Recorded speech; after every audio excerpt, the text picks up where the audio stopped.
This week, we discuss Ubisoft Forward, Devolver Digital showed up, and some other things happened this week. It's going to sound a little weird. Perhaps a tad weird. Right, Matt? That's correct.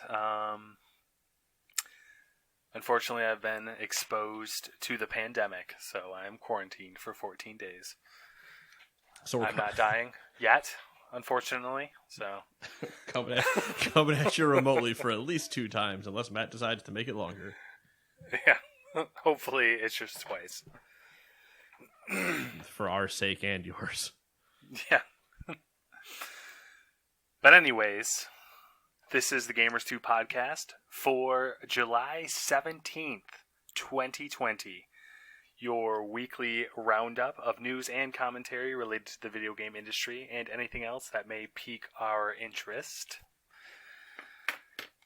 Like new games, I guess, are one of them. I mean, we can go right to it. That's fine. I don't have anything else. I don't care to hit up in the beginning. I got Splice for the end, but I don't have anything in the beginning. Yeah, that's same. I mean, nothing sports related. I don't think nothing crazy. Nothing worthy of our time. Yeah. So let's get right into it. Then new releases. Here we go. Let me stretch. Get ready. Number 1, Death Stranding for the PC.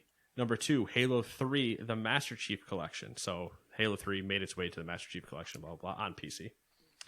Neon Abyss on PC, PlayStation, Xbox, and Switch. One Hand Clapping for Stadia. Orcs Must Die 3 for also Stadia. Rocket Arena for the PC, PS4, and Xbox One. Story of Seasons, Friends of Mineral Town for the Switch. And I believe PC as well. Donkey Kong Country for Switch Online. The Immortal for Switch Online. Natsume Championship Wrestling for the Switch Online. Ooblets for PC and Xbox. Bounty Battle for PC, PlayStation, Xbox, and Switch. Hunting Simulator 2 for the PC. Neversong for PlayStation, Xbox, and Switch. Radical Rabbit Stew for PC, PlayStation, Xbox, and Switch.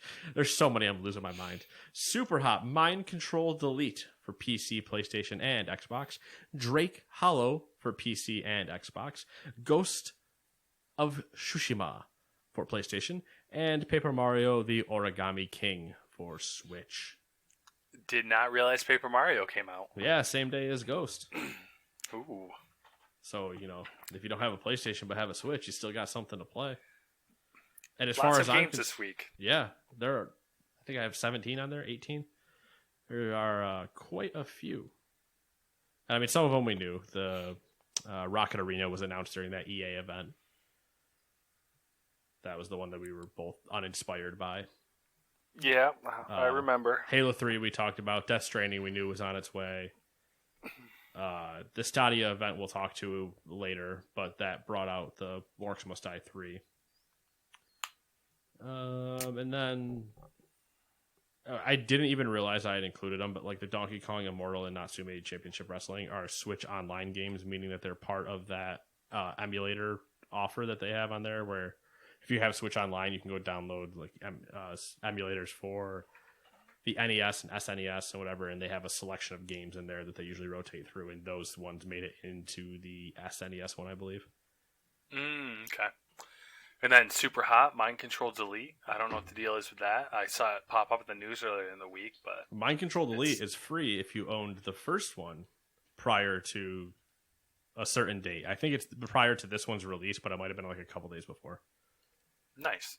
I wonder, is that VR capable? Probably is. I mean, but you got to get through the original Super Hot before you can play that. Hey-oh.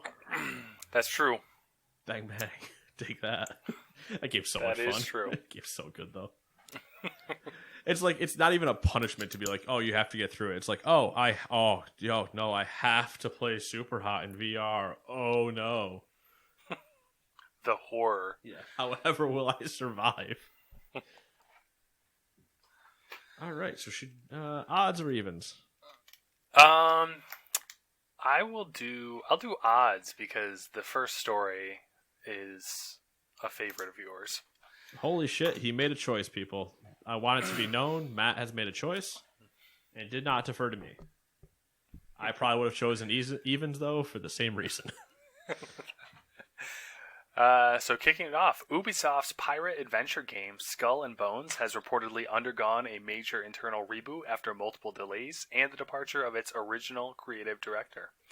According to sources speaking to Video Games Chronicle, Skull and Bones is being revamped away from the premium model of other Ubisoft open world titles to more of a, quote, live storytelling, end quote, model, inspired by elements of Fortnite.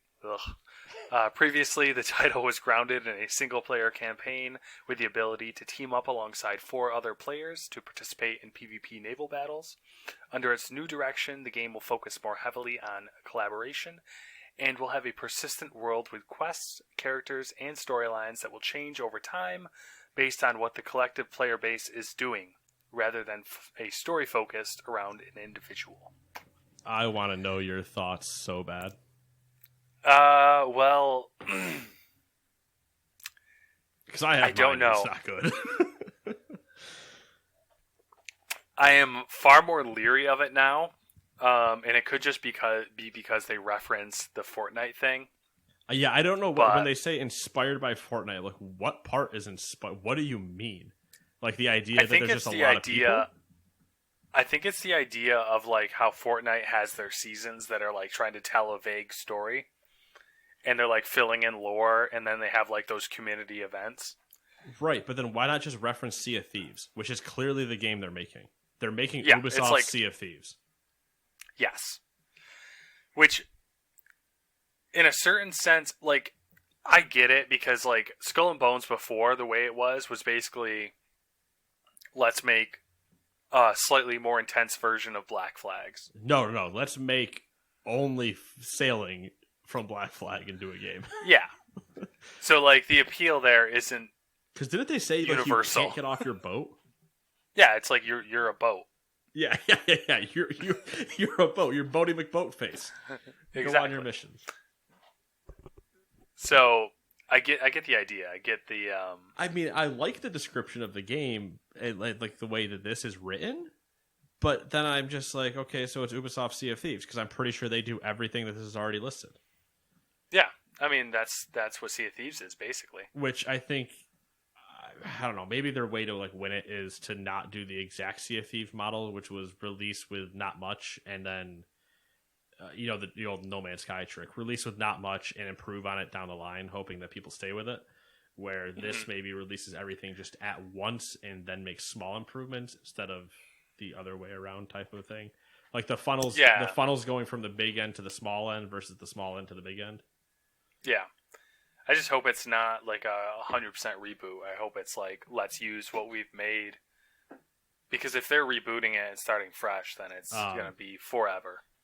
I'll just refer you to the beginning of your own story of has reportedly undergone a major internal reboot. After multiple delays and the departure of its original creative director. You remember how they were supposed to be the TV show? Yeah. Trust me, I remember that. Was it HBO, right? Or Showtime? I think Showtime. I want to say Showtime. Did Showtime have Black Sails? Showtime had Black Sails. Yeah, so I think it was HBO then, probably. They wanted pirate show. I'm definitely leary. This game's not going to exist. Of the game, I mean. Neither one are. At this point, neither one are going to exist.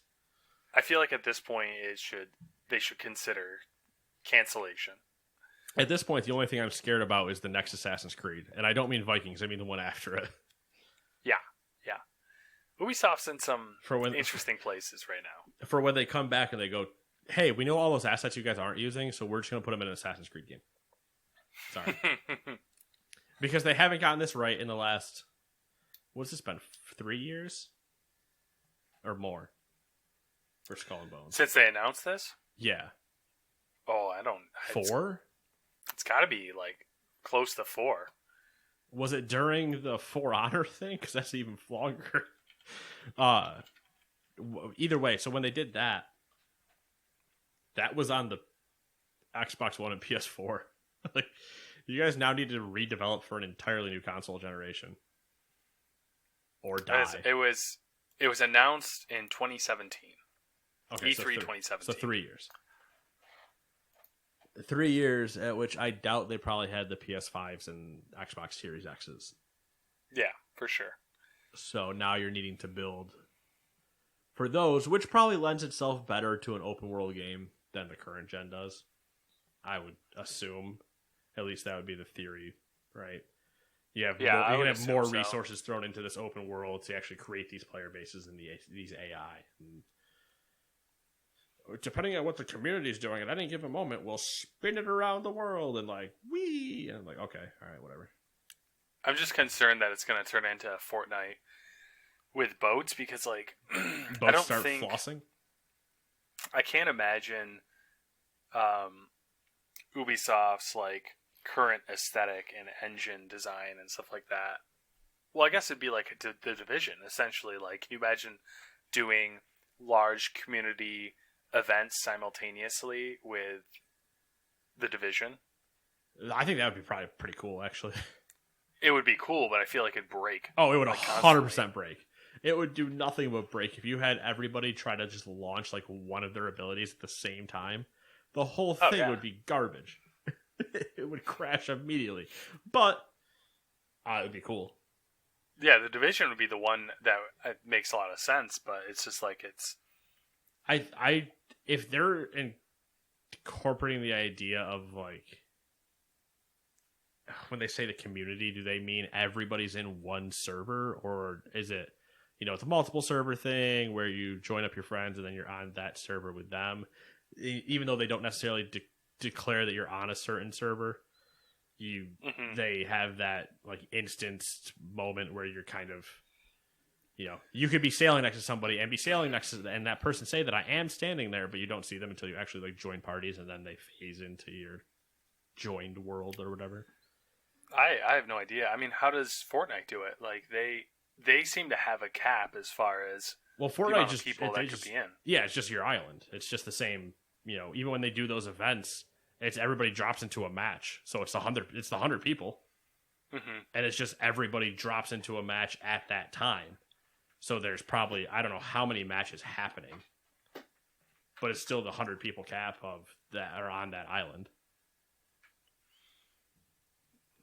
Which would be interesting. How many Fortnite matches start when an event starts? A few thousand, and then when people can't get into a match, do they just watch it on Twitch? I don't know. Yeah, I mean that's what Fortnite does. So I don't know. I have faith. I generally enjoy Ubisoft's games, but I can't foresee them pulling off something like this, at least on the first try. It's hard to believe. I agree. And then it also makes me look back at what we're talking about when we go first try. Yeah. Whew, you guys have already taken some swings here. And clearly internally not liking it. And I've been making fun of it for 2 years. So, I mean, I've hated it for 3 years. I hated it when it was announced. But I've been making fun of its existence now for 2 years because we don't hear anything or see anything about it. Yeah, anyway. Yeah. So that game's dead for now. Let's move on to number 2 then. Microsoft is planning to launch its game streaming service, currently known as Project xCloud, free to its paying Xbox Game Pass Ultimate subscribers in September. The free xCloud service will allow Xbox players to play games on mobile devices or even start a game on their consoles and resume it on their phone or tablet. Xbox Game Pass Ultimate combines Xbox Live Access and Xbox Game Pass subscription, and starting in September, xCloud game streaming into a single X15 monthly subscription. There's been no word on when xCloud will be launching on its own or what devices will be supported. Did I say X enough in there, or Xbox? Because holy shit, their marketing lingo is terrible for that. X gonna give it to you. I'm so sad they don't play that during if that doesn't, because they have the reveal on the 25th or whatever. So this coming Saturday, or I guess next Saturday, depending on when you're listening to this, have their Xbox event. So I think we also might actually just delay our recording by a day or two because of that. That makes sense. But that's logistical things. Welcome to behind the scenes. They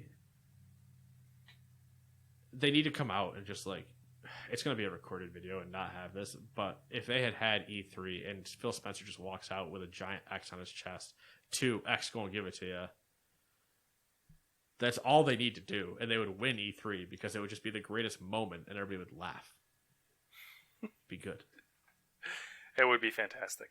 There was also, I didn't throw it in here, but it is relevant to this particular news article, is that the monthly option, or the yearly option, the 12-month option for Xbox Live, I think it was. I'm pretty sure it's Xbox Live. Okay. But don't 100% quote me on this. Is no longer available for purchase. Oh, so okay, that's interesting. I mean, that makes sense if you're going to try to pivot to something like this. Yeah, the assumption is that there's major changes coming, so Microsoft pulled it so that they could, make their announcements next week. And then do their changes. Yeah. And that would definitely make a ton of sense. I also wouldn't be surprised if they just got rid of that idea.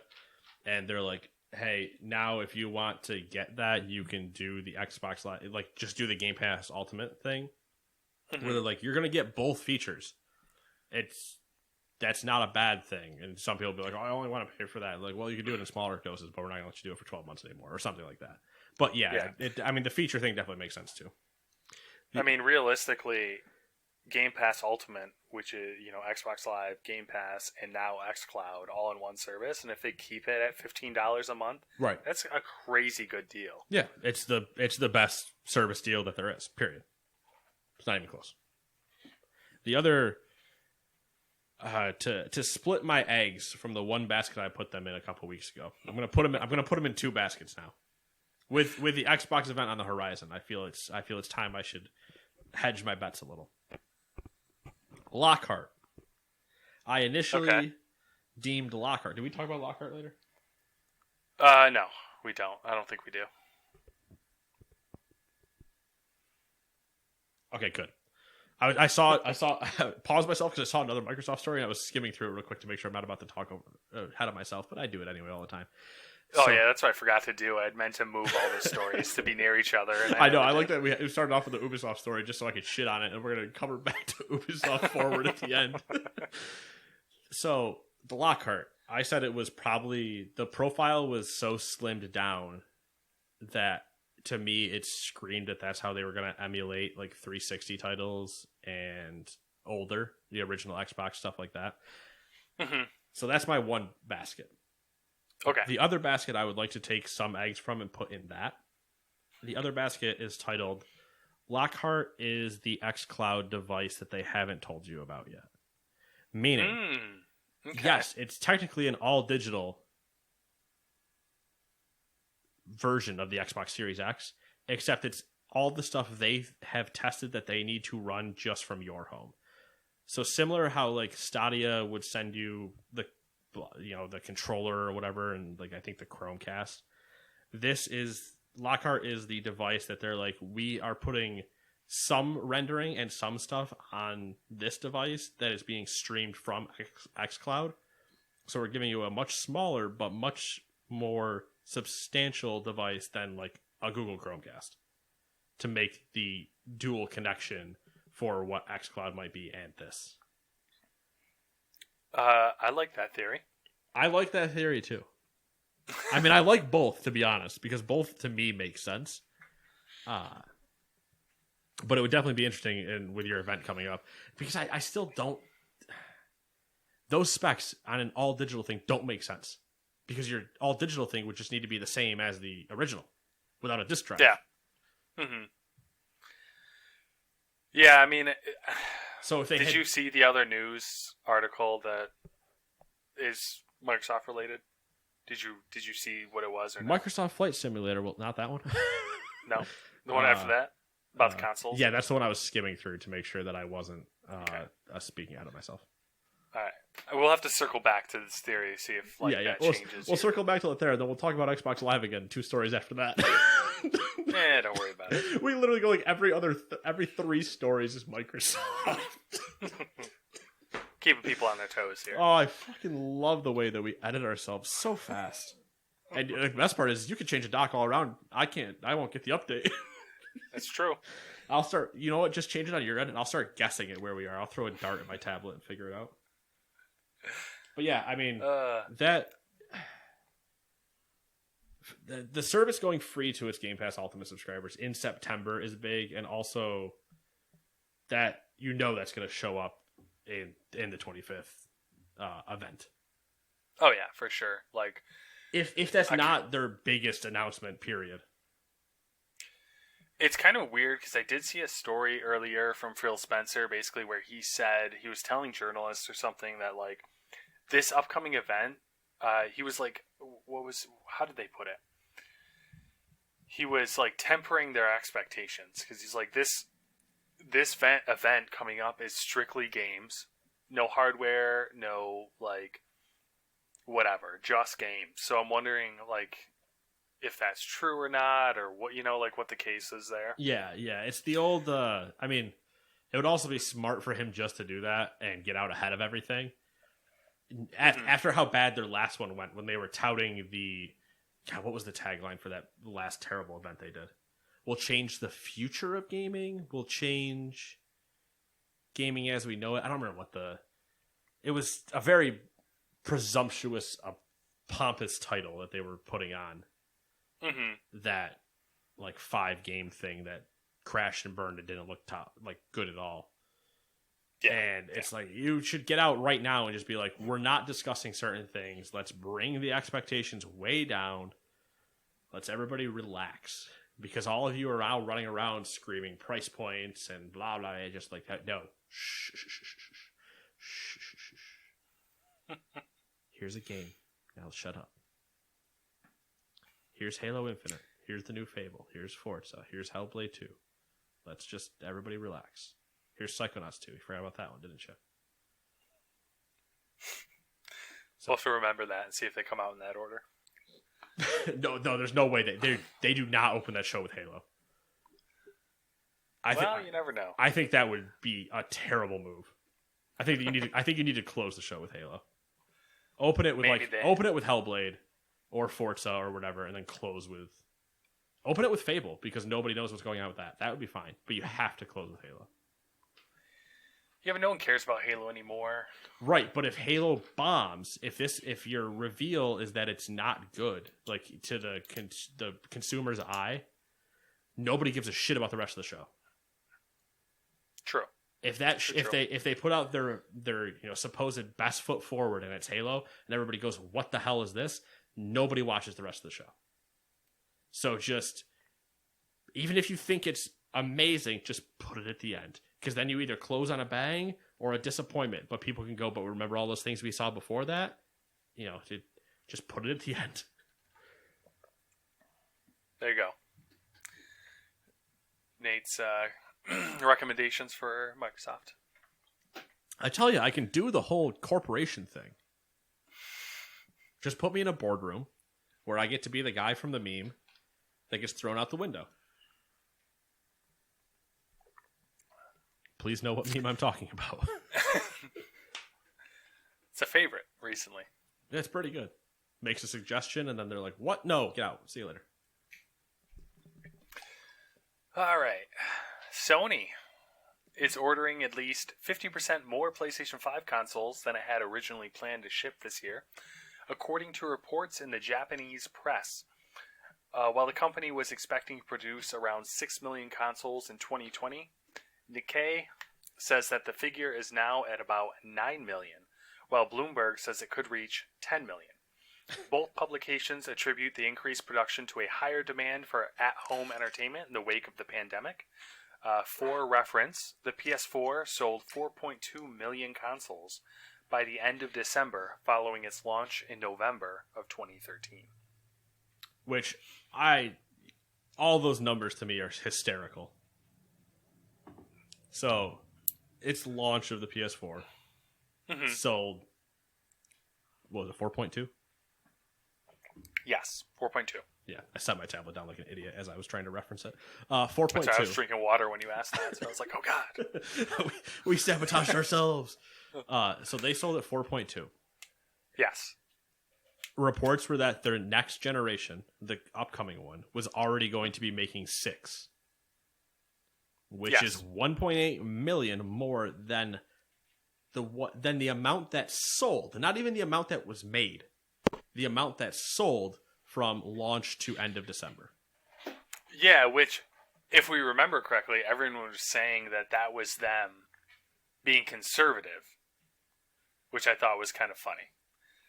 Right, was them being like, whoa, they didn't make, they're holding back numbers, they didn't make that many, blah, blah, blah. After even like from us working the retail side of that at that time, we had our X amount of pre-orders, we sold through all of those. Don't worry about it, I have one of them. Then we still had, even come like Black Friday and throughout the rest of the holiday, we still had pallets coming in pretty frequently. Like we didn't ever, except for like the first like 2 weeks maybe, have a problem of shortages. If I remember correctly. Mm-hmm. And it was just I think there was shortages in like larger cities. Yeah, probably in larger cities, and I mean that just makes sense with population stuff or whatever. But I think we still usually almost always had one, or at least had them frequently showing up. Yeah, I think the Xbox was a different scenario. I think we usually had problems with that because the way they bundle things around holiday. But we never had like Nintendo Switch or Xbox 360 level of shortages. Yeah. Switch especially. Switch you couldn't find, and even at the beginning of this pandemic, you couldn't find them. You just couldn't. No. They were all bought up. But going back to the number thing, so they've said that they were going to, in theory, make more than they sold of the last generation, which is good. You always want to see an increase. But now that's not enough. So we're going to more than double the amount made than we sold last generation, which is super interesting given you haven't told anybody a price point yet. Yeah, and they're saying Sony is ordering at least 50% more PS5s than it had originally planned to ship. Right. So maybe, I don't know, this is weird. This story is so weird to me because I'm like, are they trying to just get ahead of any like stockpile shortage, just have a giant stockpile? Do they genuinely think they're going to sell way more than they sold PS4? Because I think we can agree the PS4 itself was even an aberration as far as its sales. Like in terms of like the things around it, yeah. It sold way better than anyone had anticipated. Yeah, I mean it sold better than anticipated for multiple reasons. One, the E3 before that they won, and Xbox shit the bed on. And then they like from that outset, from those two conferences and leading up to that month, Xbox was playing behind the ball. PlayStation was $100 cheaper, had everything that everybody wanted, and wasn't doing like the weird messaging that they sent, or that they eventually went back on from E3. So it was like, oh, how do you share your games? You just hand them. Like all those great things and all the marketing and whatever contributed to, I'm also just not going to spend $100 more. Yeah. Which for some people, that comes down to that's the entire thing. Actually, I think probably for like the large majority of people, that's the entire thing. As long as they can play their games, we were going to tell me it's $100 cheaper over there. Well, all right. I only play FIFA and Madden anyway. Speaking of this Nikkei publication, while I was looking into this story, they have a really cool article about Sony's PS4 factory, which is basically completely automated. Shocker. Fucking robots. Yeah, I know. They have a ton of like cool pictures though, and like they talk all about like Sony gets their robots from Mitsubishi and all this other cool stuff. So if you're curious, I always love when you hear the things like, gets their robots from Mitsubishi, and I'm just like, they make cars. And then you have to remember that everything that all these other companies make, and it's like, you know them for one thing, but no, they do so many other things. I once did. This is completely off topic, but I once went into a Google, rabbit hole on Japanese automotive companies. Oh boy! And like they don't like Mitsubishi, for example. Like they make all of they're like a big fucking like heavy machinery company. Yeah, and that's where they make all their money. It's like the same thing for like Kawasaki. Cars are a side project for them. Yeah, basically. Same thing with like Kawasaki and what's the other one I was thinking of? Suzuki. Suzuki. Yep, Suzuki's the same way. The funny one, like the ones that Americans would probably expect to be like the big Japanese companies, aren't nearly as big as you would think. Like Honda, for example. Right. Like Honda's not nearly the same size as like Mitsubishi or Well, Kawasaki. Honda's a Japanese American company. Take that for what you want it to mean, I guess. But like, they're. Yeah, you know what? Yeah, there you go. That's all I need to say. Well, no, that's fairly accurate. I mean, Honda didn't exist until like post World War II. So yeah, and it's just the way that like how many Hondas do we see here versus how many Mitsubishis do we see here? yeah, Where I think that scale probably flips exactly in the opposite direction over there. But I'm guessing, so I'm not 100% positive. All right. No more production, except for the next story, which, speaking of production, increases on games hardware. I guess we're getting really specific with our segues. Anyway, Facebook is ramping up production of Oculus VR headsets, according to, guess who, Nikkei, with a similar goal of pushing growth up to 2 million units in the second half of 2020. This would reportedly be up 50% on its output for the whole of 2019. The company is said to be starting mass production for a new headset this month, though Nikkei doesn't say whether it's a standalone system like the Quest or a tethered headset like the Rift S. Oculus, man, just making headsets. dude, you can't like. Since I follow all the VR subreddits on, and like you can't find Rift headsets like hardly ever. Like when they go back in stock, they're usually out of stock within inside an hour. You talking like Rift S's? Yeah, specifically, or like Rift in general? Well, the Quest as well. The Quest is the same way because there's like a really big demand for them right now. But on that last comment, I would be extremely surprised if it's another tethered headset. Yeah, I feel like that's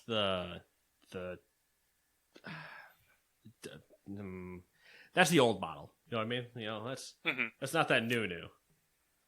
To give you an idea, and it's a running joke online, I haven't received an update on my Rift S since I played Half-Life Alyx. It has not received a software update. Oh, like a firmware update or whatever? Yeah. Whereas the Quest has received like probably an update every week. Oh, interesting. So Rift S2 confirmed. Yeah, Rift S is, well, I'm saying the Rift S is the redheaded stepchild, and they only care about the Quest now. Shh. No. You don't need a Rift S. No, shush. Don't worry about it. It's okay. But to be fair, from what I've seen online when I was playing Half-Life Alyx, the Quest worked just as well when it was in its like mode where it gets linked to a PC.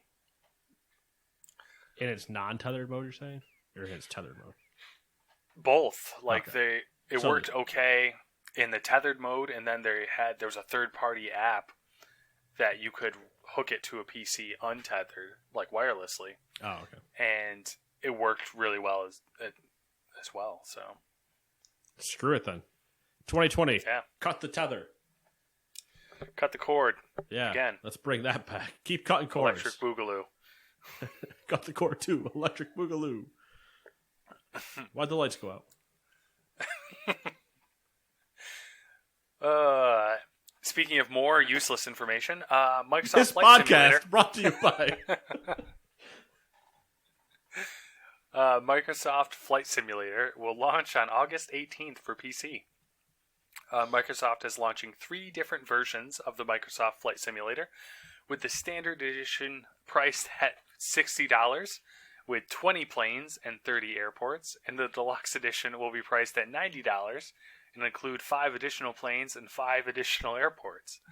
The premium deluxe includes 10 additional planes in total and 10 extra airports, and it's priced at $120. All right, so hold up. Hold up a Those math numbers do not equate to what you think they should. So for That's a lot of money. So for $60, you give me 20 planes and 30 airports. I take your deal, Warlord. Thank you. Now I give you twice the money, and you give me half the planes and a third more airports. Da fuck, sir? The fuck?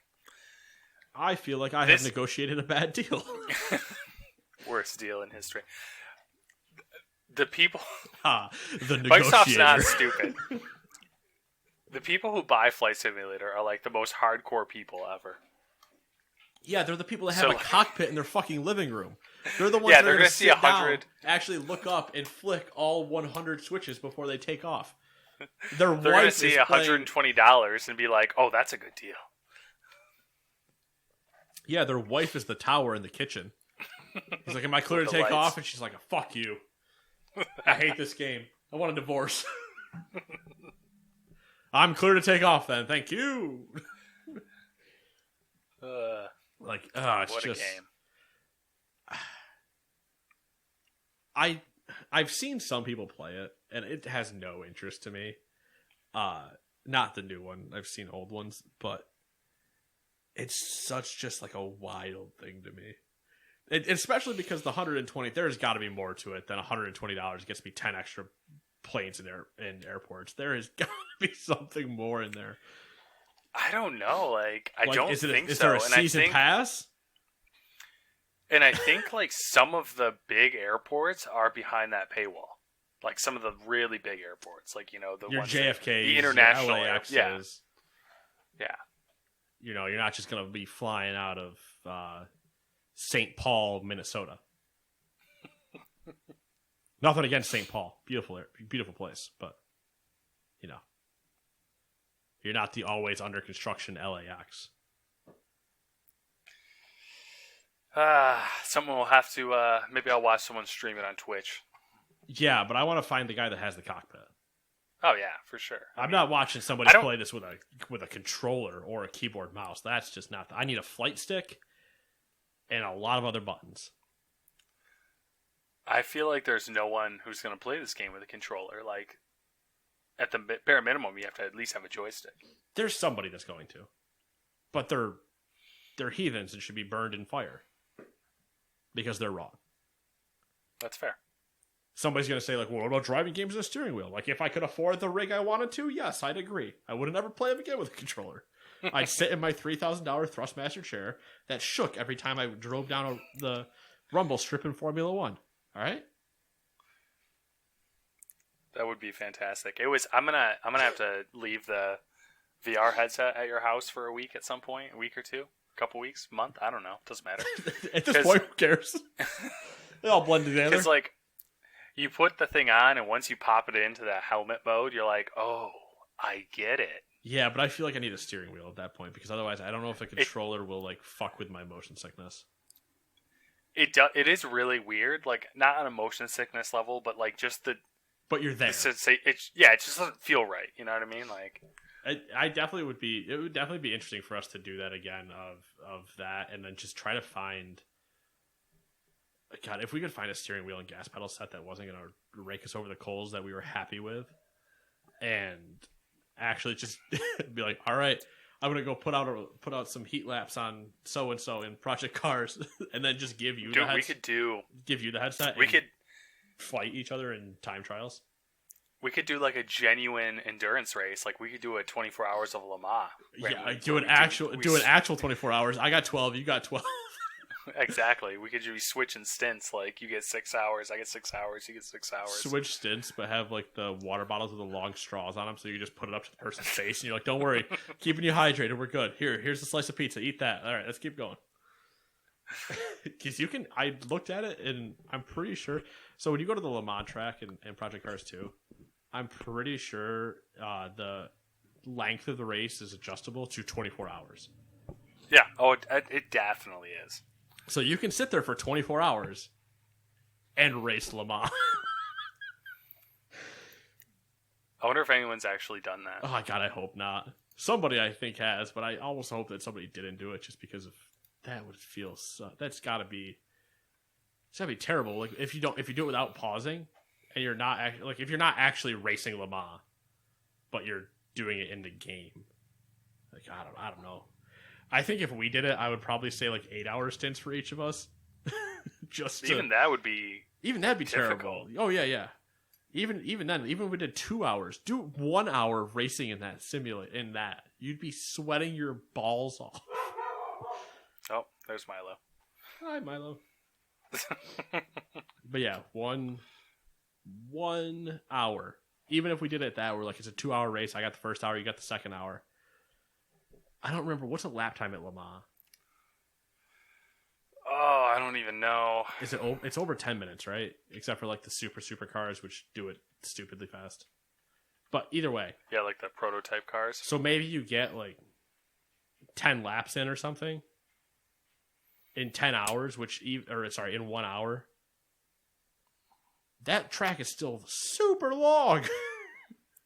Yeah, the track is just shy of 14 kilometers. It's a pretty long track. Yeah, so I mean, it'd definitely be an interesting thing for us to undertake of some weekend in which we decide to not have any lives and make your wife hate us. Yeah. So the lap record at Le Mans is 3 minutes, 14.79 seconds. Yeah, but that was set by the like super electric car or whatever. That that isn't the Toyota hybrid. Yeah, which isn't feasible because I think you have to swap batteries after like 2 laps. Yeah. There was something about that car where it's like, okay, cool, it did that, but it can't do it consistently.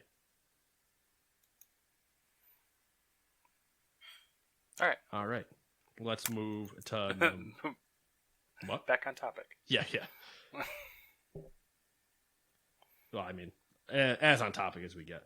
Number 6, TinyBuild has acquired the development team behind popular indie horror games Hello Neighbor for an undisclosed sum. GamesBeat reports the team, which previously worked at Dynamic Pixels, will now form a new company called Eerie Guest Studios. So they were their publisher before, and now they bought them. Goodbye, probably. I mean, that game is still always putting out content. Oh, yeah, pretty popular. Has, like, books, all sorts of stuff. Yeah, it's got books, plushies, the game, then, like, 2 different variations of the game. One where you play as a lot of the kids trying to hide, and the Secret Neighbor is that one. And, yeah, so I think the whole thing and the name being Eerie Guest basically makes sense. Mm-hmm. It plays They got a theme. Yeah. Number 7, Bungie has announced that it's delaying its next major Destiny 2 expansion, Beyond Light, to November 10th due to the difficulties of development during the ongoing COVID-19 pandemic. The expansion was originally set to release on September 22nd. So, the cynic in me wants to blame not the pandemic. Oh, yeah. I mean, it's obviously affected everybody in this, and it's probably very much the reason, but tinfoil hat theory, it wasn't ever ready to begin with. There were definitely problems with it even after the June event and like reveal and things. And it's another one of those ones where it's like, it was good that they left Activision, but was it? But truly the pandemic is probably the reason. It's just me being a cynic. They haven't come out with anything since they left Activision, right? This was going to be the first thing? Or was First Light? They've had, I think First Light might have been after, but then there's been a lot of like little season things or whatever too, but like true big booyah expansion. Last I saw, people were not necessarily thrilled about this because it was actually removing a lot of content. Right, because they were cutting back on like planets and stuff where like we can't just keep expanding and not rebalancing old stuff. So they're like, what if we just take it away? What if we Death Star Earth and like who cares? Move on. I mean, interesting. It makes sense, but yeah, people weren't excited about the idea. Mm-hmm. Number 8, back to Microsoft. Microsoft is officially halting production of its Xbox One X and Xbox One S all digital edition consoles. Quote, as we ramp into the future with Xbox Series X, we're taking the natural step of stopping production on Xbox One X and Xbox One S all digital edition, quote, says a Microsoft spokesperson in a statement to The Verge.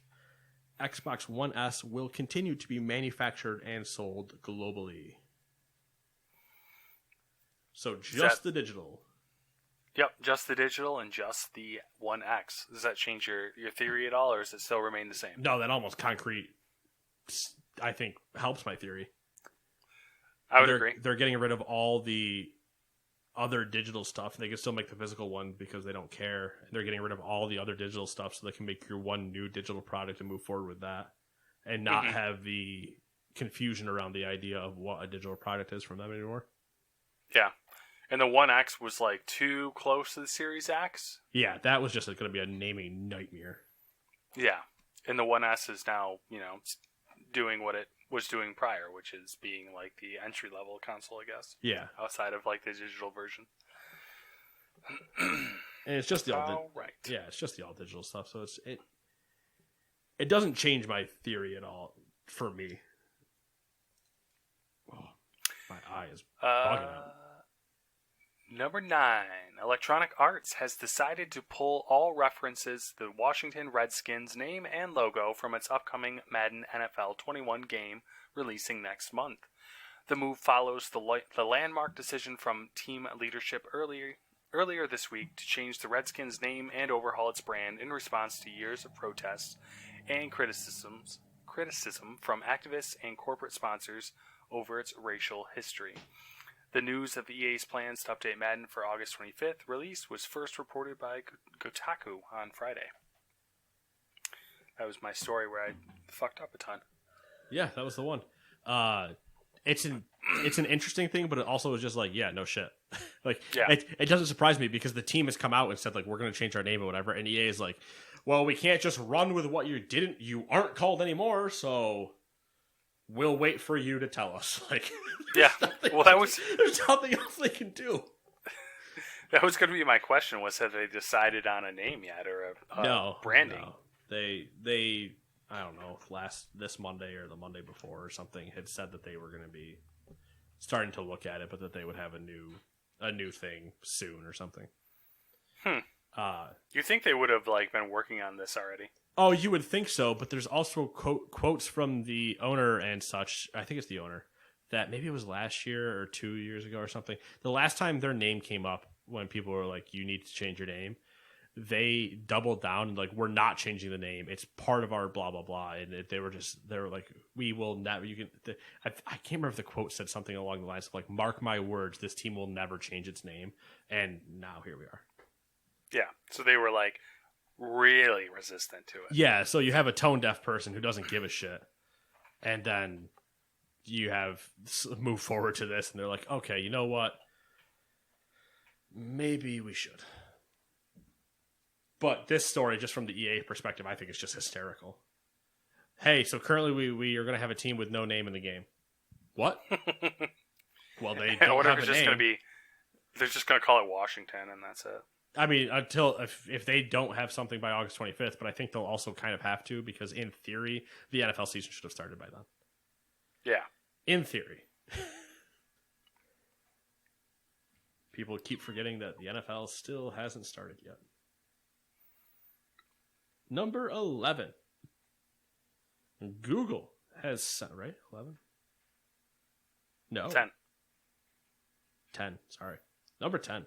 Forgot I was evens. Number 10, Xbox Live general manager Dan McCulloch announced his departure from Microsoft on Twitter last night. For almost 3 years, McCulloch has headed up Xbox Live for the company. Prior to that, his tenure with Microsoft was largely spent focusing on emerging technologies. He oversaw HoloLens first-party software development and was the Xbox division's head of mixed reality.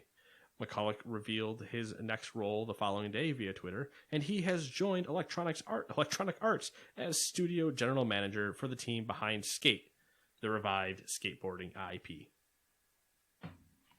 How does this make you feel about Xbox Live, Matt, going into your changes idea? Huh? I mean, it makes sense. Obviously, clearly a handoff. Yeah, clearly Also- Xbox Live is dying. They don't have a need for them anymore. They've pulled the 12-month cards. It's all going to be part of Game Pass and only. And who gives a shit? It's dead otherwise. Welcome to the next generation. Woo! I wasn't going to go that hard into it, but that's cool too. just picture Phil Spencer walking out with an Xbox Live picture and like tearing it up. He's like, "This shit's antiquated. Y'all pay for internet anyway. Fuck this. Let's go." I think the interesting thing is he's the general manager for Skate. Yeah. So that clearly means that game is was never even started, like we had suspected. Yeah, because it wasn't started. It's not even. They literally called those guys 3 minutes before the show and went, not 3 minutes, but like 3 days. And went, "Hey, we're gonna bring back Skate. You guys in?" And they're like, "Yeah, we haven't done anything else." And so then they quickly set up webcams and they're like, "Good news, Skate is back." And you're like, "But you haven't started yet." It does make me. If he has this, let me just read. I want to double check with something before I keep going.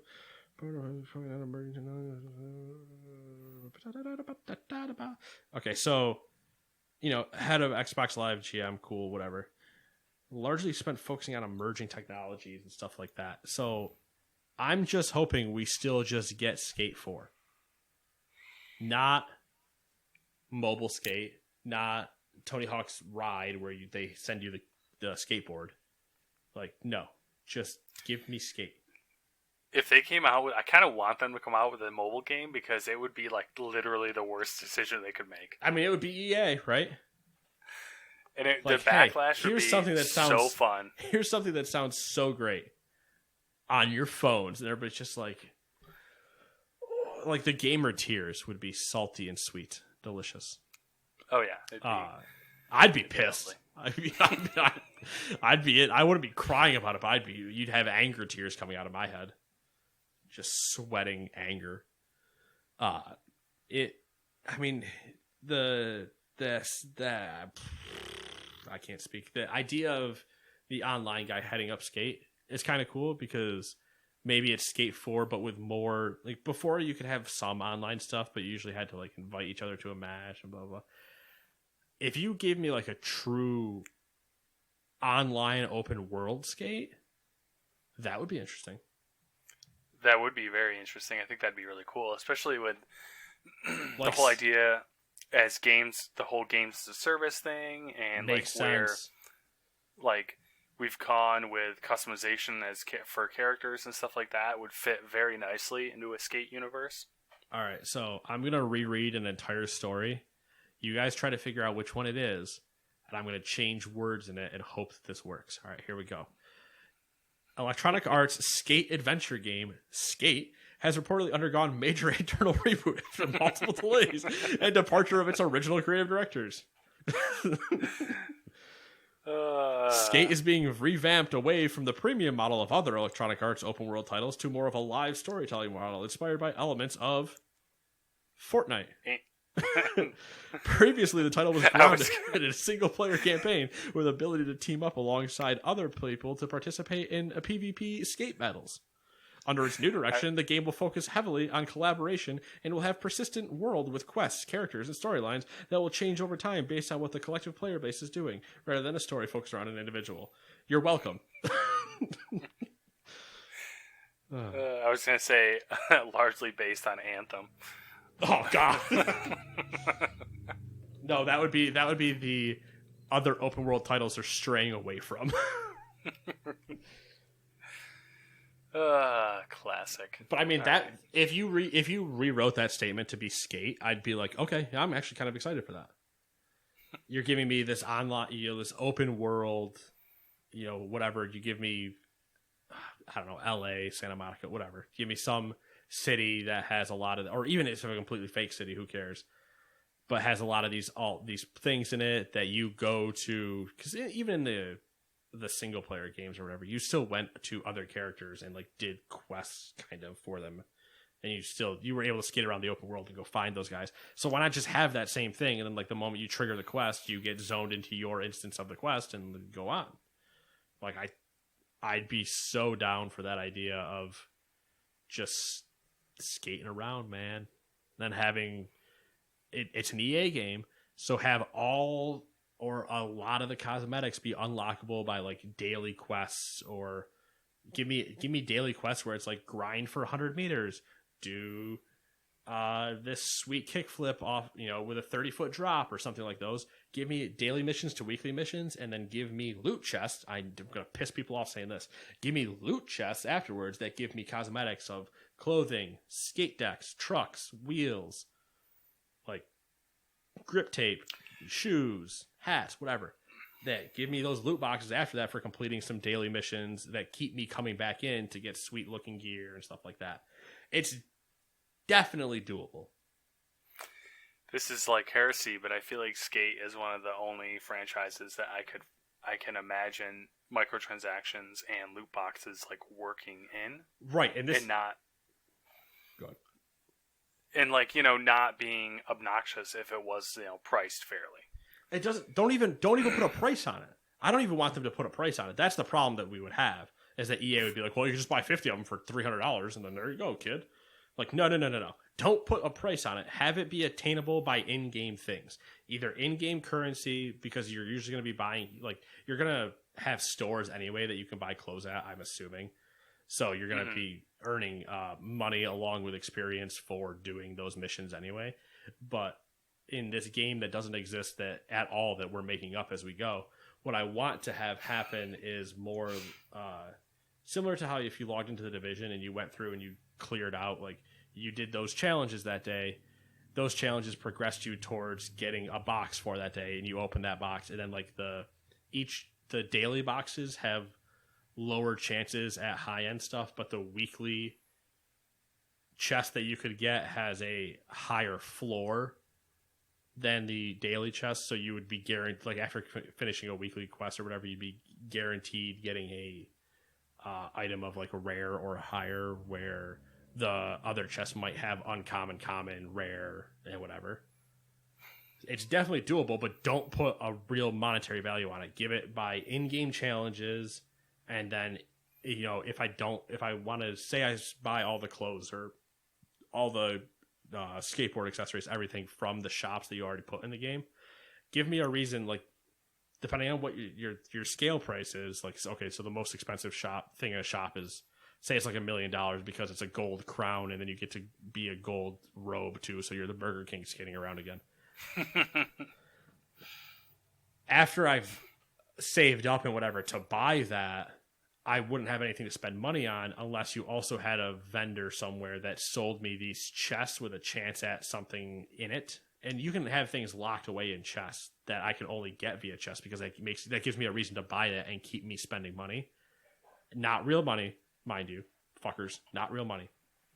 And it's like, okay, they have certain varieties of chests or something that you could buy. So you have some you can earn just from playing if you don't want to spend any money.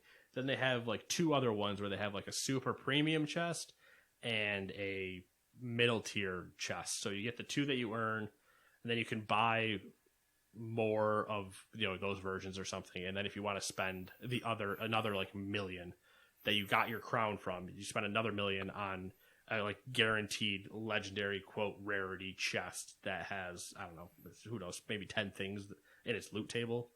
Like, it's definitely possible to make Skate be an RPG style like that. And I'm all about it. But they're not going to do it. They're going to just screw me over. Yeah, I mean, that's true. You might as well just, forget everything that you just said, because it's, it's not going to happen. You're right. If anybody was listening to this, go back to whenever I started that rant 10 minutes ago, and then, so rewind the episode, and then skip forward back to this moment. Problem solved. It's like you never heard it. Like I said, put me in that corporate meme where I come up with ideas, and then all the companies, when I come up with good ideas, throw me out the window. There was a interesting argument I was listening to the other day about how what was because video games haven't increased in price, we get boring video games. basically. Which is hysterical because oh, Matt, don't bring this up because I was going to try to avoid that this week. But holy shit, could I have so many arguments with people about the pricing of video games? Because every time it comes up where they're like, well, video games have been immune to inflation. And I'm like, so is my fucking wage, you idiot. I'm not getting paid more. If you scale like the way wages went based on what video games cost back then, people are like, yeah, back in whatever, the 1990s or whatever, a game would cost you $130 today. And I was like, yeah, take a guess what other things also cost back then and what I was making back then. Not me specifically, but like when you look at jobs and the brackets of the way jobs change. Yeah. Pay scale did not go up with inflation. Inflation shot through the roof, and jobs were like, we'll get there eventually. maybe someday. So there's that giant argument. And then there's also the argument that bigger budget on game does not equal better game. Which I kind of agree with that idea. Like that's people from it goes back to the idea that you shouldn't give a shit what a budget on a game is in relevancy to its price. How much money did Avengers cost to make? What were their ticket prices? Shut the fuck up. It was over 100. That's sorry if you're listening. I've a few F-bombs this week. I've gotten heated. Don't mind me. EA comes up and I get spicy. I don't know. It was over 100 million easy to make. Ticket sales for me, $13. I think it was probably what we both paid when we saw Endgame and Infinity War. You want to know what wasn't sold to me the entire time? Hey, this movie cost $100 million to make. You should go see it because of that. But then you'll get to the game thing where people are like, this game costs so much to make because they spent so much time in blah blah blah, and it's like, but it sucks at $60. Like it's terrible. You spent a lot of time and a lot of budget, but you didn't spend it at all correctly. Why am I supposed to care about that? I don't know. There's so many arguments around that, and like I don't have a problem with certain games going to 70. I have a problem when all games go to 70. Just because they should. They think they should. Whatever that means. 70 is not a defined line. 60 isn't a defined line. If anybody had the balls, they would have done it last gen and just gone like, screw it, we're 70. If Cyberpunk comes out at 100, I understand. But when the story we're hearing is with NBA, FIFA, NHL, WWE, MLB The Show, whatever, if those just start raising their prices and then drop the same game every year, and if you ever talk to those guys, they'll scream and say that that's not the same game. And we're like, let's bring back your argument and bring back my argument too. You're right. They're not the exact same game. Holy fuck, they're similar. Anyway. Shall we get back to the story? I'm sure we'll circle back to that in another episode in the future because it's going to become a bigger argument. We'll circle back to it. Prices. As more game prices get released. I mean, ask me in late November to December when we assume consoles will be out and everything like that. Then we'll, revisit the exact same topic. Oh yeah, for sure. Hey Nate, you bought that $600 console. How'd it feel spending $400 in video games that you could have spent $350 in beforehand? Well, not great, but gotta do what you gotta do. Number 11. Google held a Stadia Connect event this week. The gist of it is Google has signed 5 new developers to make exclusive titles for its Stadia cloud gaming service. Two of those 5 have already realized products, with one ready for release. So let's jump into the details. Developer Splash Damage, which developed the recent Microsoft exclusive Gears Tactics, is now making an online multiplayer game called Outcasters, which is only on Stadia. Super Bomberman R Online, a new version of Konami's party game featuring a 64-player battle royale mode, will be a quote first on Stadia title when it launches this fall. I've noticed the trend here where Google is going with I can't even really blame it on Xbox, but I think they're the first ones. I don't even remember now. who started nitpicking with the first on exclusive 2 thing. Yeah, it happened pretty poorly during some Xbox One E3s. Yeah. Where they're like, world premiere. Yeah. Exclusive. World exclusive. Yeah, and we're like, what does any of this mean? We need a oh my god. A legend. A map legend. Yeah, a map legend of what all these terms mean, because I can't keep them straight. Let's see here. Popular strategy and tower defense studio Robot Entertainment has its 3rd installment of Orcs Must Die, which arrived Tuesday as part of the Stadia Pro subscription, which is $30. The game's $30. I don't know. The game is $30. If you have Stadia Pro, then you can just claim it and add it to your inventory. Stadia Pro is their subscription, their Game Pass Ultimate. Yeah. Google has signed with Rock Band developer Harmonix, Until Dawn studio Supermassive Games, and Uppercut Games of Submerged fame to bring exclusive games to the platform at some point in the future. At some point in the future, I think is key, because especially mentioning Supermassive, who has Little Hope and stuff coming out. Yeah. So the Harmonix one is interesting. I don't know if they're the ones making Fuser or not, but I'm curious to see if we're going to get like Guitar Hero on Stadia, and then I get to complain about lag again. That would be that's the first thought I had, and I feel like that's exactly why they shouldn't do it. I just remember, you remember that you could configure or calibrate lag in Guitar Hero? I do not. I think Guitar Hero player, but I think Harmonix was Rock Band, so I might just be shitting all over the wrong IP. Could be. I'm not sure. Maybe I should look that up. I don't know. I probably should have wrote that down somewhere, but I'm pretty sure they did Rock Band and not Guitar, because Guitar Hero was Activision. Let's see here. Rock Band, Harmonix. Yeah. Okay. So Guitar Hero, I don't remember if you could do it in Rock Band, but you could calibrate lag to your controller. So like you just sit there and get the car, it would play a little note section for you, and you'd play along with it, and they'd be like, "Okay, we realize there's a little bit of delay." They would try to like fix it for the most part. Oh my god! Imagine that with lag trying to play a rhythm game across to Stadia. That's what I'm saying. It'd be terrible. I don't even want to think about it. Just the anger I would already be in. Like, I pressed the green one. Anyway, let's move on. Stadia doing things. For sure. Number 12, Ubisoft Forward. Ubisoft had their sweet event on, I believe it was Sunday. We don't even have it in here. But we had a message from one Yves Guillemot and some other, hosts. But the big announcements as they were.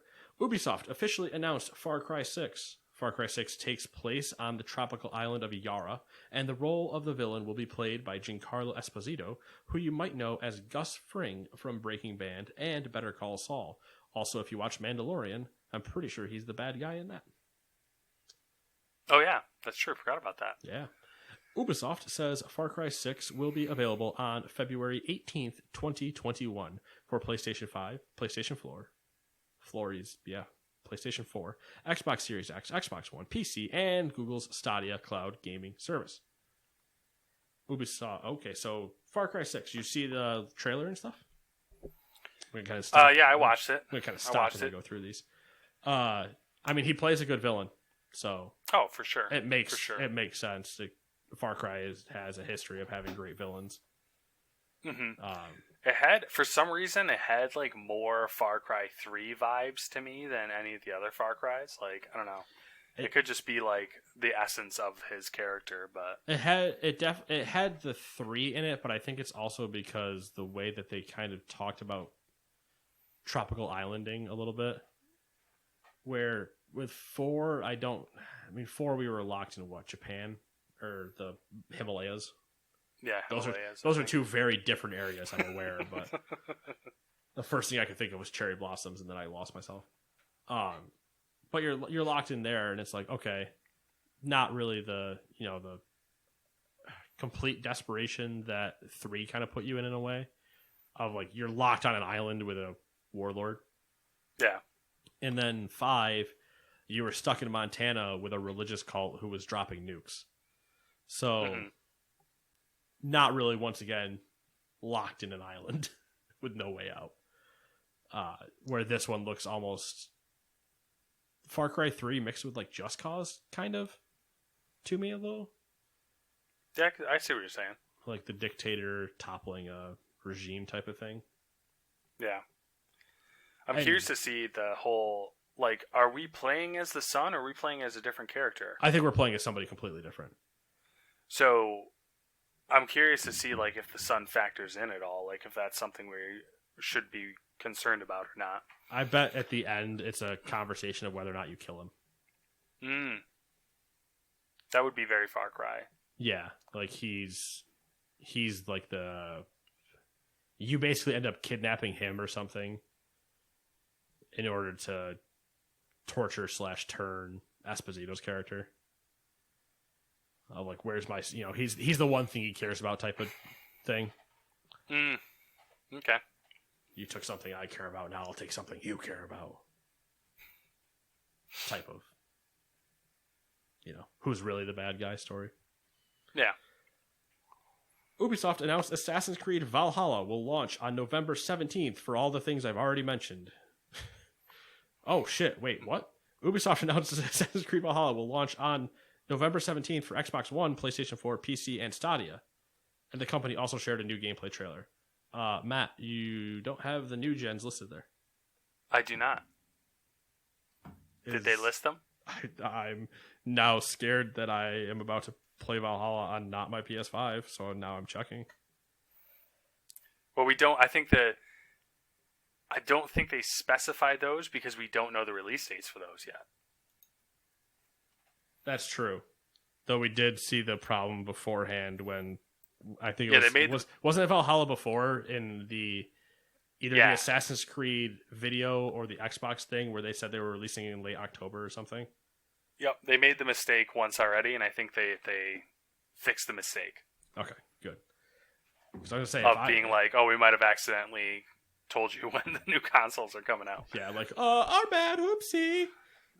As they're doing like the one finger up to their lip, like, ooh, I'm so bad. You're like, Ubisoft, stop it! What's wrong with you? Disturbing. The gameplay and stuff looked more Assassin's Creed. I mean, take that for what you mean. But yeah. I mean, to me, it still looks like Odyssey, but with a different skin. I mean, the combat, I guess, looks a little different. Like the combat's different, but none of the interactions are. Like, yeah, there's still those cut together. I don't know, not cinematic moments, but like when you're having the conversation, you're still that over the shoulder look at a face that could look better but doesn't, and stuff like that. So I'm hoping to enjoy the game and that they don't have much sailing in it, but time will tell. We shall see. Yeah, that was the one thing that I noticed that we didn't see was any really substantial sailing. Like no true sailing in the way that I have a problem with it. Yeah, it looked like they had sailing in the only way that you're okay with it. Right, which is a means to get me to the next mission. Like, and I don't mean the Black Flag way, because the Black Flag way, I honestly probably would have even been okay with the Black Flag way had they not been like, your entire thing is to build up this ship and go sink other ships. And I'm like, I don't have the patience. Don't give me sea combat. Just have me like go from place to place. Or that type of sea combat where it was almost a cinematic, basically, or like a quick time event. Because I don't know how many archers they had on the top of that castle, but they were raining arrows down constantly. Yeah, too many. And your ship gets a cat, so that's good. Yeah, exactly. So I don't ever want to take my ship out. I just want to leave the cat at the beach and I go hang out with it. Yeah, exactly. Anyway, Ubisoft announced that its upcoming Battle Royale shooter, Hyperspace, will enter open beta starting the same day as the forward event, which means it's out now in open beta. Ubisoft also shared a trailer for the beta and a new cinematic story trailer. Ooh, story in a Battle Royale. Ooh. What are we doing here, Apex Legends Fortnite?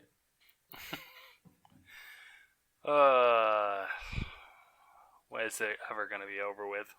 Never. Battle Royales are the future. And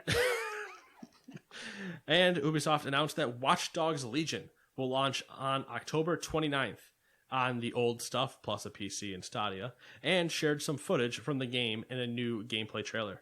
The game takes place in London, and the big changes from previous Watch Dogs titles is that you can recruit any NPC in the game as a playable character. There's also, I believe, I know Funhouse has one, and I'm sure other people do too, have videos out of them having been able to early play. Yeah, I think it's like 3 hours or something like that. Yeah, I mean, their video was edited down, so probably, but yeah, they were allowed to sit down and play Watch Dogs, and it looks pretty correct in terms of like recruit people and do things and Watch Dogs. And it's definitely an interesting idea. I'm in. I'm curious how robust that system is. I mean, I think the idea of it could probably get away from us a little bit where we expect too much. I think it's probably, in terms of like what it says at face value, true. Mm-hmm. I think what the limiting factors are is how many of those people are actually uniquely different. Yeah. So like I could see voiceover, like the voiced part being a problem. Right. And or animations being a problem. Or you have like a spy character, but that spy character with the spy traits exists in like 30 different skins of that same character. Yeah. So you can pick and choose who you want to recruit, but they might just be the same visually as a different person type of thing. I'm hoping it's like... If they really made that many unique characters, that's insane. I'm really hoping that the character traits and stuff are like procedurally generated, so like you can get ridiculous combinations or like ridiculously good NPCs. My guess is randomly. They're not. To save them on things, they probably just locked them all in. So like they can actually go say, if you recruit X, he does X. Mm-hmm. I mean, the procedurally generated would definitely be interesting.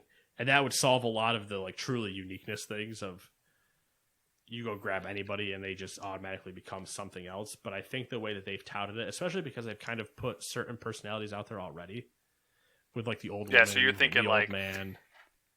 If we could search for the same character and find that same character in two different, like in your game and my game. Same character to a degree. I still think the traits will be the same type of thing, but that their skin will be different.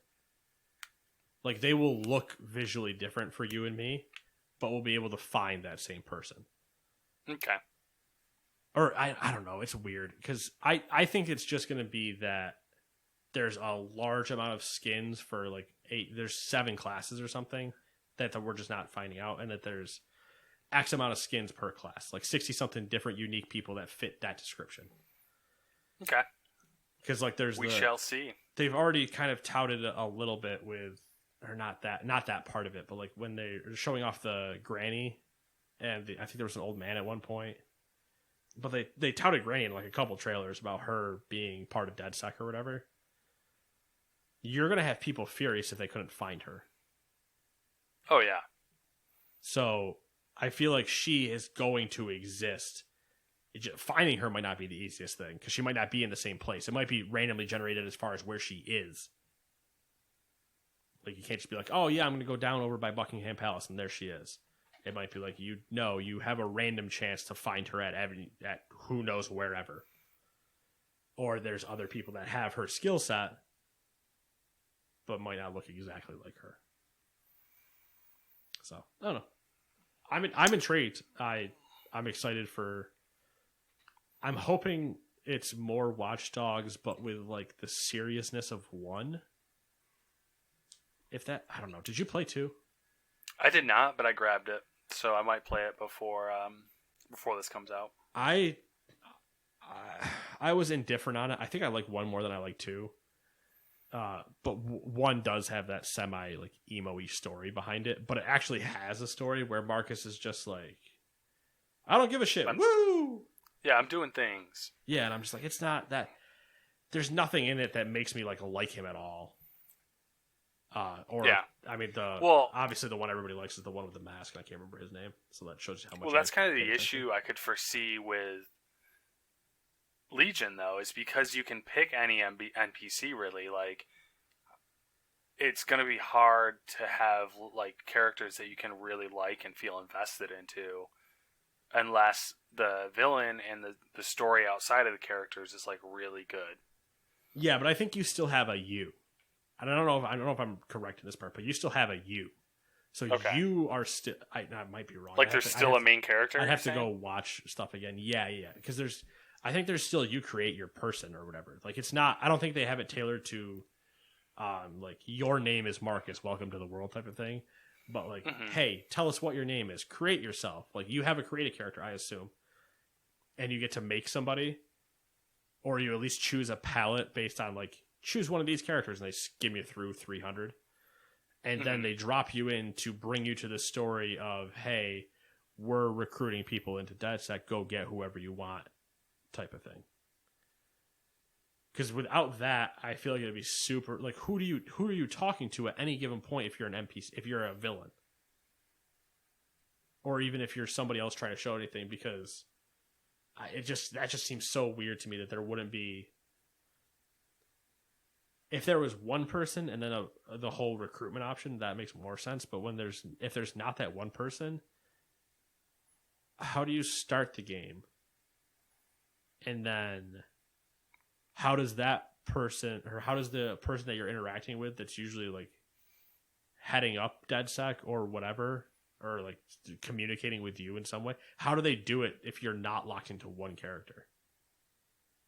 Yeah. Because if you're having a conversation with the old woman, for example, and somebody else, and, you know, they're going on about, like, the mission and what they need to do and blah blah blah, and then you just swap to the spy, is the assumption that the spy and the other your other options were all standing right next to each other listening? Because that seems weird. I guess we'll find out. I don't know.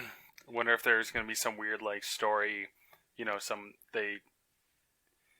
if they do rectify that really immediately somehow. I could see it being such a thing because you see everybody with the chip by their ear. So I can easily see it as just like we have a constant connection of conversations and networks. So, like, you can pick up where somebody else left off, which they do actually show, as you can pick up where somebody left off and, like, go finish the mission. But I don't. If I don't have somebody that I get to create with all those cool options that I've seen them add, I'd be super disappointed. Yeah, for sure. I'd rather have myself be able to create somebody and then form a team. Because I think your team can only get, your swappable people can only get to so many anyway. Yeah, I think it's like 7, right? I think that's maybe what they said, 7. Yeah, I think it's a limited number of how many, like, hot swappable people you can have. So just give me my character, who then recruits the 7, and then if he sees anybody else he wants, he kicks out somebody and puts them there, like, type of thing. Mm-hmm. Even if I'm not playing as my character again, I still want to have, like, I make my character, like, the head of that group or something. I don't know. Alrighty. Devolver Digital had one of their infamous events. Woo! Infamous, famous, whatever. It was. Unfortunately, neither of us. Don't start. I'm going to get text messages right now about us going back and forth on those words. We haven't personally gotten a chance to watch it yet, outside of just a couple trailers. So I'm going to just breeze through the things that happened. The presentation started off with a Shadow Warrior 3 trailer, including gameplay footage. Hey, more Shadow Warrior.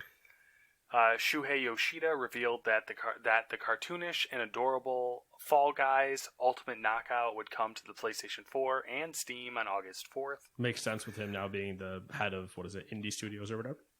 Yeah. Fall Guys looks fun. Party game. I haven't looked at it yet, but I'll see it after this, I guess. Phil Spencer revealed the release date of Phobia Game Studios' long-anticipated Carrion. Carrion, I think is how that's pronounced. I'd go with the second one, yeah. Where players take control of a horrifying blob of flesh and tentacles to ruthlessly murder its victims. The game is coming to the Nintendo Switch, PC, and Xbox One But Spencer revealed that the game would be available for Xbox Game Pass on July 23rd. Cool. It's a game that's looked pretty cool ever since they announced it a couple of years ago. Mm-hmm.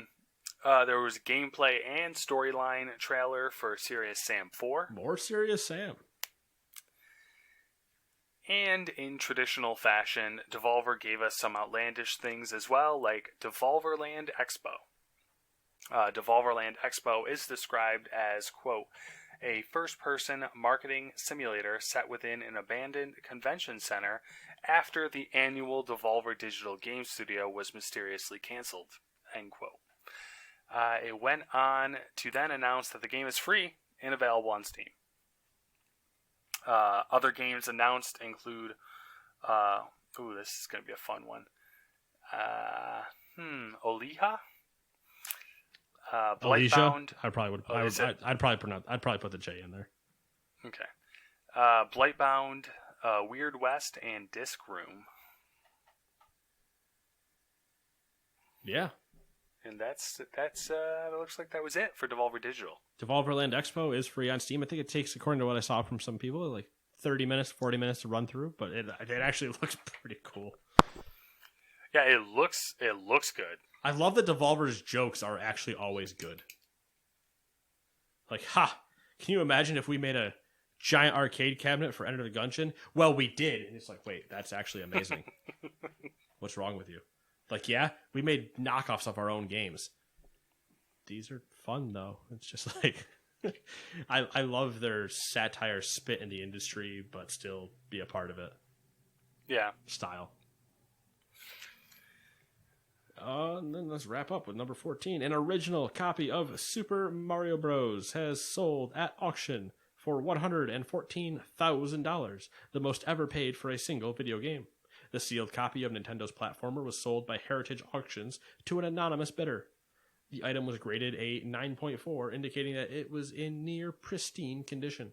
On the same day, Heritage Auctions also sold a sealed copy of Mike Tyson's Punch-Out! For more than $50,000. Big money. Big money, big gains. Punch-Out! Famed. Super Mario Bros. Obviously famous. Yeah, they made a big deal out of that. Apparently, it was one of the early versions of the game because it had like a cardboard hang tag instead of the plastic ones. Oh, interesting. So it was like super special. Yeah, I love the little shit like that. Like, yeah. This one has a cardboard hanger, which means it was out 2 years prior, and therefore it's worth $114,000. And you're like, wait, what? Go back to the last part. How much? Yeah, it's always interesting. Well, that's all I got. Who would have thought? Who would have thought, man? Apparently somebody, because they didn't open it. If they probably just found it. Like that's also like, yeah. Maybe they did just find it. I don't know. Graded a 9.4 though, to be like near pristine. There's no way somebody had to have taken care of it, right? Maybe how would you find it so perfect? My guess is that someone's grandparents passed away. And like forgotten Christmas gift. Exactly. Love those stories. Oh yeah, I bought it for little Johnny, and I just never gave it to him because I completely forgot about it all those years ago. That's worth over $100,000 right now, and they're like, "Oh, hey, look, Grandma's dead from a heart attack." That's weird. How'd that happen? never saw that one coming. Money kills, man. Money kills. Yeah, so that's all I got. Same.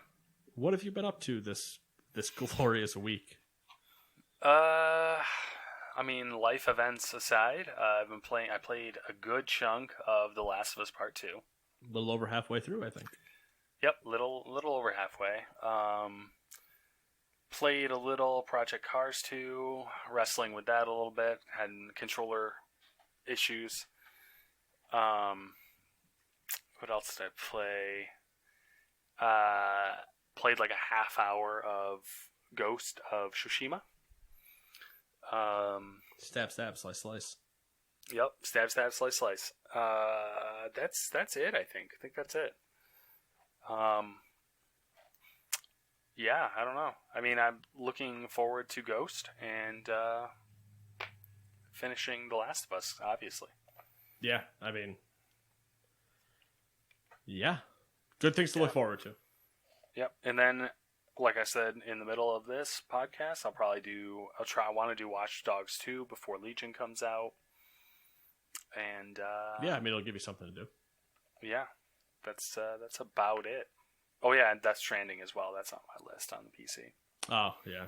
I'll maybe never get back to that. I think I got like 3 hours in, and I'm just kind of like, yep, that's the thing. Yeah, I don't know. I'm not sure on that one.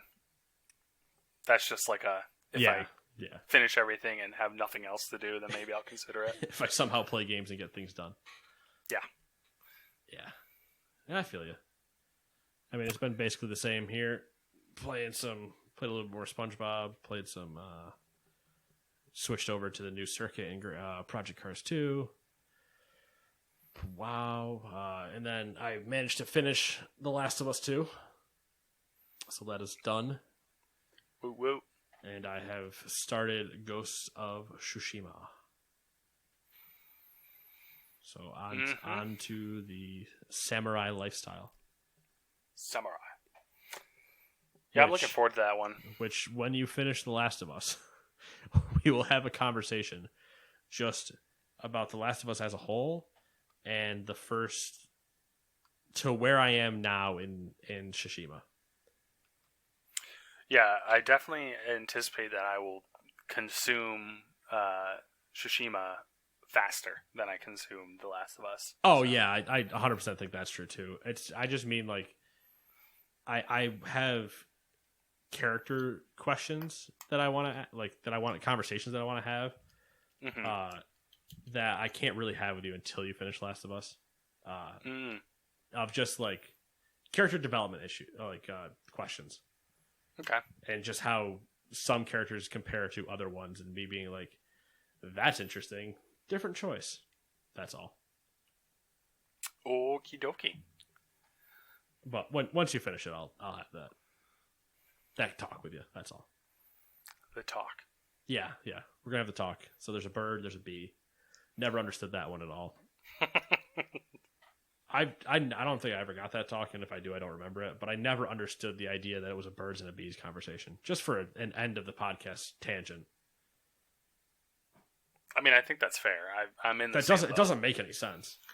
It doesn't. It doesn't make any sense. Let's talk about the elephants and the giraffes. No. So I started listening to Colin's podcast again. Yep. And he was talking about he talks about food on it quite often. Of course. And I'm a little irritated about it because he was talking about cold cheese pizza. Do I need to put this part in the podcast? You don't have to. I will. I'm just curious. I'm staying in now. I was going to try to get a timestamp on my own side, but I'm staying in now. Anyway, cold cheese pizza. Yeah, what about it? Cold cheese pizza. Long story short, he claims that it is original to Long Island, which is not true. Ooh. It originated in Oneonta, New York, and then it was brought to Long Island via college kids who liked it. Have you yelled at him yet? I did. I messaged him, and I was like, hey, wrong. And he messaged me back and was like, nah, I'm right. And I messaged him back with, like, articles and proof. And he basically messaged me back and said, I don't care, we're claiming it. I was like, you piece of shit. You just message him back and you go, truly an American. Well, I wanted to message him back and be like, classic Long Islander. Yeah, classic Long Islander. Wait, so what is that's a thing? What does that even mean? So cold cheese pizza is essentially you make a regular pizza. Yep. You pull it out of the oven. Okay. And then you throw a handful of cold cheese right on it. Okay. So essentially the cold cheese, some of it stays cold and some of it like partially melts. Right. And the idea behind it was the pizza place in Oneonta that I can't remember, they were sick of drunk college kids complaining about burning the roof of their mouths. So they throw cold cheese on the pizza to cool it down, and problem solved. Interesting. Yep. Like you got in a fight with Colin over it. I love it. Which he just like, I'm right, but he's just like, nah, I don't accept it. Yeah. Like, I ignore your reality. Yeah, exactly. All right. Well, there's the podcast, folks. We will see you next time. Bye-bye.